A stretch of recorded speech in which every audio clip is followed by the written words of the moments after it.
इस कहानी की शुरुआत होती है दशहरे के दिन से।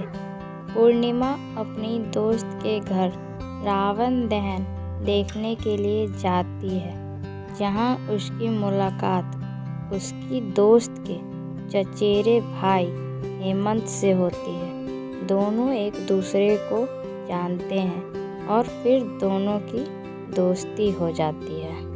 हेमंत से ये मुलाकात पूर्णिमा के लिए कुछ नया लाई थी।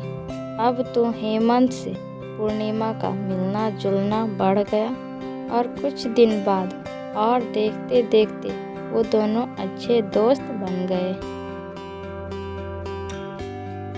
हेमंत और पूर्णिमा की यह दोस्ती बहुत आगे बढ़ती गई और अब तो हेमंत को पूर्णिमा से प्यार हो गया था और उसने पूर्णिमा से अपने प्यार का इजहार तक कर दिया।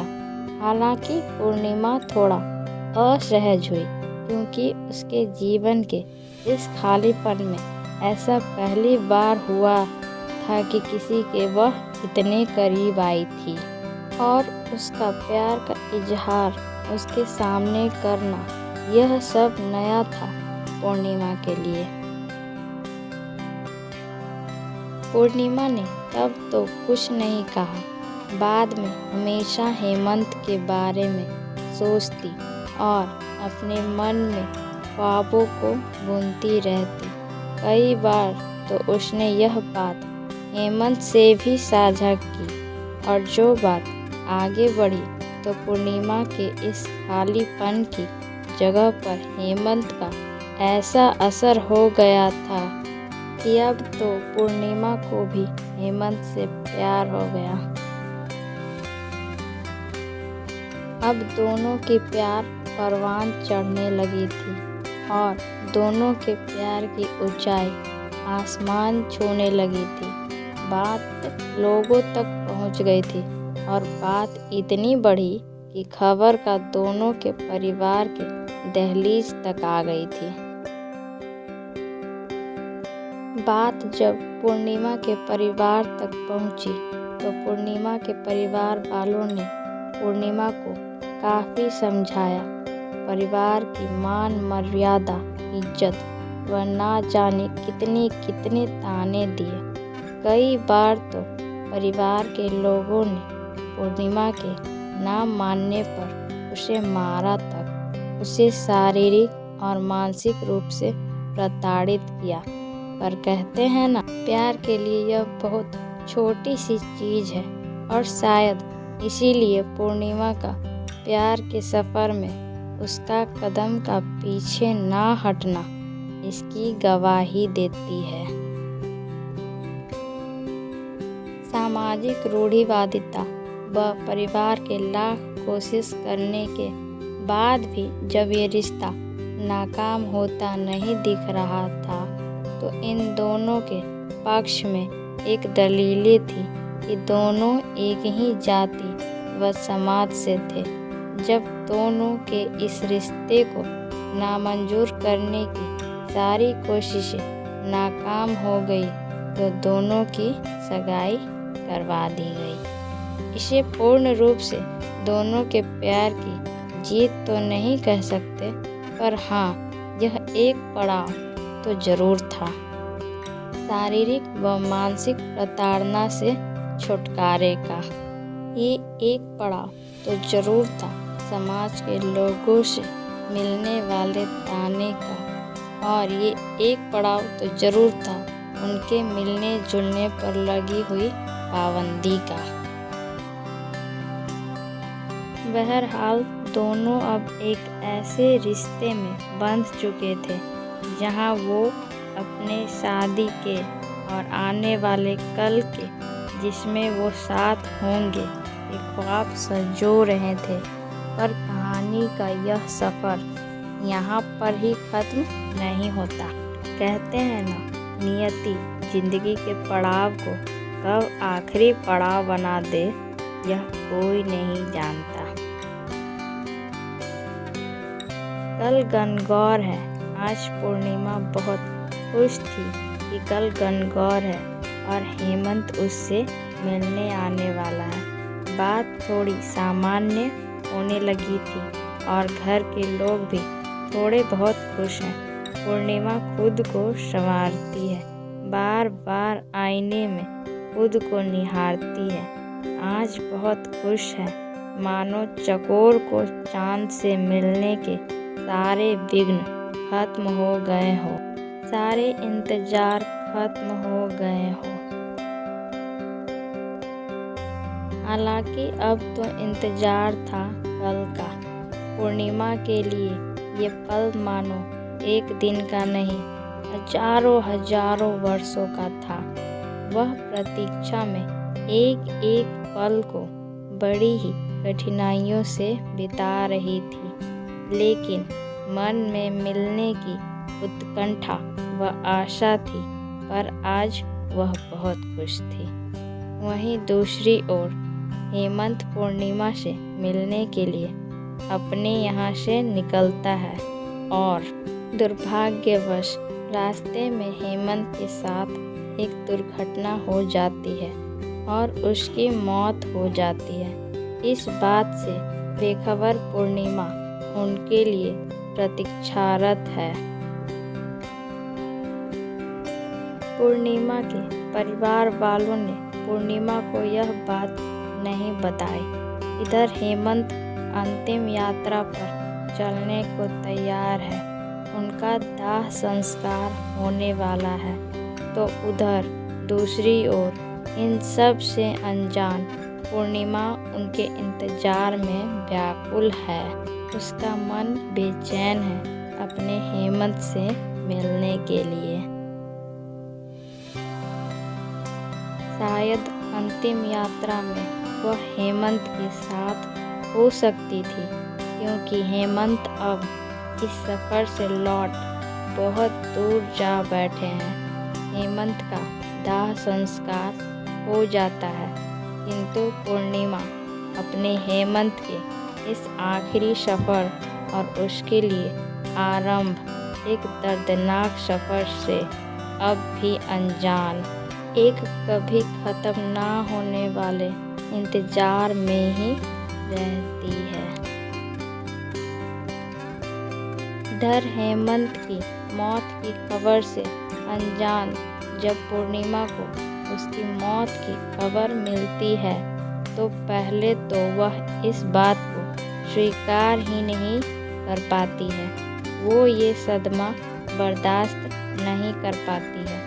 उसका मानसिक संतुलन इतना बिगड़ जाता है कि अब वह जोरों से चीखती है, चिल्लाती है और उसकी जुबान पर एक ही लफ्ज़ बार बार आता है कि मेरा हेमंत कहीं नहीं गया है। मेरे हेमंत जिनके लिए कल मैं पूजा करने वाली हूँ, वो गणगौर के पूजा में शामिल होने जरूर आएंगे। उन्होंने मुझसे ना भूलने का वादा किया हुआ है, इसलिए हेमंत जरूर आएंगे, मेरे हेमंत जरूर आएंगे। कभी चीखती है, कभी ज़ोर से चिल्लाती है, तो कभी अचानक अपने आप को सन्नाटे में बदल देती है। फिर उस सन्नाटे को चीरती हुई अपनी चीख पुकार से हमेशा एक ही बात दोहराती है कि मेरा हेमंत जरूर आएगा, मेरे हेमंत मुझे छोड़कर नहीं जाएंगे। अब इस बात को हुए महीनों बीत गए हैं, पर उसके जुबान में बस एक ही बात है, मेरे हेमंत मुझे छोड़कर नहीं जा सकते, वह ज़रूर आएंगे।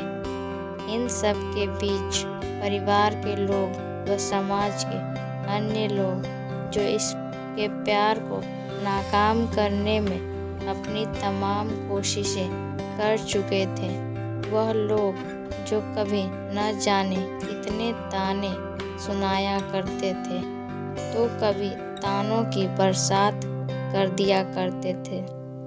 आज उनकी आंखों में भी आंसू थे पूर्णिमा के हालात देखकर। आज वो लोग भी उनके प्यार की बात कर रहे थे जिन्होंने कभी उनके प्यार को नहीं समझा था, और प्रार्थना कर रहे थे पूर्णिमा के जल्द ठीक होने की, उसकी ज़िंदगी की खुशियों की दुआ मांग रहे थे। बहरहाल कहानी में आपको आगे लिए चलते हैं। कहानी की उस पड़ाव पर हम पहुंच चुके हैं जहां पर पूर्णिमा के ज़िंदगी की शुरुआत होने से पहले ही खत्म होता दिख रहा था। खैर, बहुत दिन गुजर गए थे। अब पूर्णिमा खामोशी के साथ रहने लगी थी। अपनी खामोशी में अपनी घुटन को छुपाए बैठी रहती थी, किसी से कुछ नहीं कहती, अपने जज्बातों को अपने सिरहाने में समेटे रहती। रात में उसकी सिसकने की आवाज़ उसके कानों तक ही जाती थी। किसी और का कंधा उसके रोने के लिए था भी तो नहीं। इसी बीच परिवार की ओर से दलील दी जाने लगी कि अब कौन करेगा इससे शादी, और यदि बेटी की शादी नहीं होगी तो समाज में लोगों के बीच क्या मुंह दिखाएंगे। यह सोचकर हेमंत के छोटे भाई से पूर्णिमा की फिर से सगाई करवा दी गई। ना चाहते हुए भी पूर्णिमा को फिर एक रिश्ते में बांध तो दिया गया, पर वह महीनों तक, वर्षों तक जिंदा होकर भी मरती रही, सहती रही सारे ताने, सारी प्रताड़ना। अब वह जिंदा होकर भी मर चुकी थी, थक चुकी थी। अपनी जिंदगी के सफर में, और अब वह इतना थक चुकी थी कि धीरे धीरे अपने हालातों से समझौता करना सीख लिया था उसने, और शायद इसलिए अब तो खुश रहने लगी थी। परिवार के अन्य सदस्यों के सामने और लोगों के सामने अपने दुख को छुपाने की भरसक पूरी कोशिश करने लगी थी। फिर शुरू हो गई इस समाज के अन्य लोगों की अपनी अपनी पूर्वाग्रह तथा दलीलें। फिर से लांछन लगाना शुरू कर दिया गया, और प्यार का मजाक बनाने का एक और नया हथकंडा मिल गया। शायद उन्हें अब उसकी खुशी पर न जाने कितनी बातें गढ़ने लगे थे कि देखो कितना खुश है, मानो कुछ हुआ ही ना हो।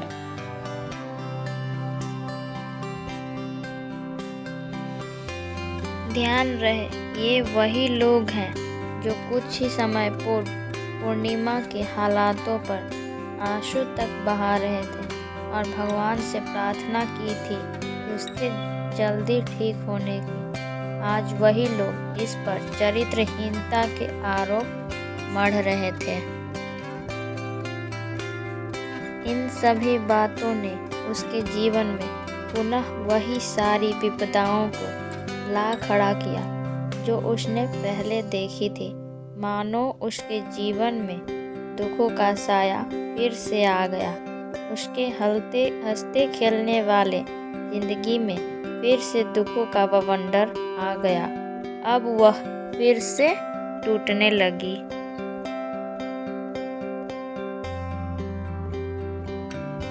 समाज ने तो यहाँ तक कहना शुरू कर दिया था कि इसने जो कुछ भी किया था वह नाटक था। वह सारा प्यार, वह सारा दुख तो दिखावा था, वह तो महज एक छल था। और पूर्णिमा से अब उसके ससुराल वालों ने फिर से सगाई तोड़ दी, यह कहकर कि हमारे एक बेटे की मौत की जिम्मेदार यही है, अब दूसरे को न मार दे। इसके कारण हमारे मान सम्मान इज्जत को ठेस पहुंची है, और साथ ही ठहरा दिया अपने ही बेटे के मौत का जिम्मेदार। हम उसके दर्द की कल्पना भी नहीं कर सकते हैं जिसने इस दर्द को जिया है।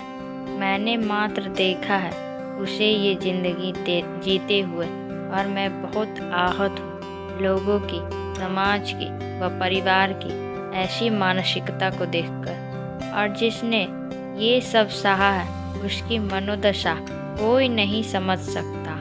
फिर क्यों लोग आ जाते हैं किसी की खुशियों को छीनने? क्यों लोगों को किसी की पल भर की खुशी नहीं देखी जाती? उसके दर्द को नहीं समझ सकते तो मत समझो उसे और दर्द तो ना दो। क्यों किसी को फिर से जीने का हक नहीं? मुझे आज तक उस लड़की का गुनाह समझ नहीं आया कि क्या किसी से प्यार करना गुनाह है? क्या प्यार करने से वो चरित्रहीन हो जाती है? और क्या उसका गुनाह था कि उसका प्यार अधूरा रह गया? क्या उसका गुनाह ये था कि उसने फिर से जीना चाहा? प्यार के नाम पे लोग ना जाने कितने भाषण देते हैं, ना जाने कितनी सारी उपमाएं दी जाती है। कान्हा जी और राधा जी के प्रेम को लोग पूछते हैं, क्या वाकई में पूछते हैं? मैं नहीं मानता, ऐसी कि लोग मानते हैं भगवान के उस प्यार को। अगर ऐसा होता तो आज हर समाज में प्यार करने वालों को अलग नहीं होना पड़ता, किसी को ये दर्द नहीं सहना पड़ता। अगर लोगों के अनुसार ये गुनाह ही है तो क्यों पूजा करते हो राधा कृष्णा की प्रेम की मूर्त की? क्यों उन्हें भी सजा नहीं देते प्रेम करने की, प्रेम करके अधूरा छोड़ देने के लिए? एक ही उम्मीद करूँगा, किसी को जीने नहीं दे सकते तो उसे मरने के लिए मजबूर तो ना करो। किसी का दर्द नहीं समझ सकते तो और दर्द मत दो। उम्मीद करता हूँ आपको यह दर्द भरी कहानी और सच्ची प्रेम कथा पसंद आई होगी। इसे आगे शेयर ज़रूर करें और वीडियो अच्छी लगी तो वीडियो को लाइक कर दें और चैनल को सब्सक्राइब कर दें। मिलते हैं इसी तरह के नेक्स्ट वीडियो के साथ, तब तक के लिए धन्यवाद। जय हिंद।